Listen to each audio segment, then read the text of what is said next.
What is the difference between modern versus contemporary interior? So modern is a time period typically known as mid-century modern. It's any design that's, you could see in the 50s and the 60s. Contemporary is ever-changing, whereas modern, you can't change it. It's always the 50s and 60s. What does that mean? In the 50s and 60s, if you look back, I remember those days, very clean lines. Everything's very, very clean. The furniture was raised, off the floor, no skirts on sofas, a lot of wood, teak wood, hardwood floors are examples. And then the type of furniture, molded furniture, whether it be wood, plastic that we saw back in those days, accessories were very clean lined as well, not fussy at all. And what is the difference between modern and contemporary interior? Contemporary is ever changing. It is what is current today. So 5 years ago, what was contemporary then is not contemporary today. It was ever-changing, so let's go back to what a modern home is, like what type of materials did they use? A lot of wood, metals. A lot of chrome, glass, and leather. Leather was very, very popular back then, too. And even plastic, like. And so there's another thing that I want to talk about too, it's traditional versus transitional. So how does traditional and transitional impact with contemporary versus modern?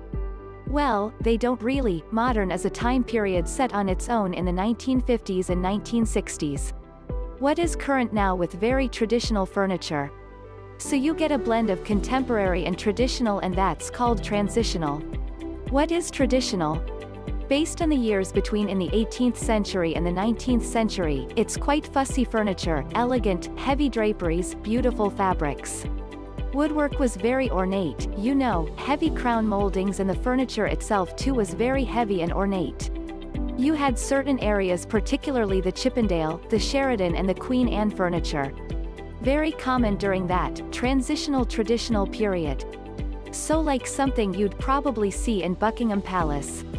And today, I guess in today's interior design world, we're seeing a lot of comeback with the modern furniture known as mid-century.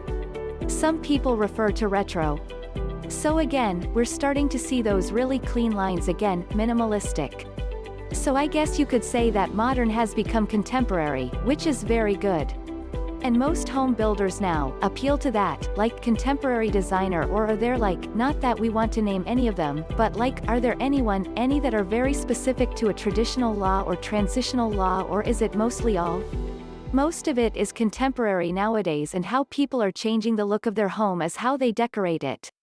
They're putting their stamp on it through their decorations and maybe some of their interior selections. Whether it be carpet or tile to work around those and the design aspect. And does this design actually impact how the house is actually built or not? No, not at all. If you're looking for a modern home, exactly. It will. You will build a home that has the look much more clean lines, that modern feel, clean, very straight clean lines on the outside. And we are seeing some builders, not specifically. I mean, it's the homeowners, custom design that's dictating that. Just have fun with it, all that. They're all great. Everybody likes a little something different, so perfect. Anything goes nowadays. For more information about home styles, visit us at palmspringsarea.real estate.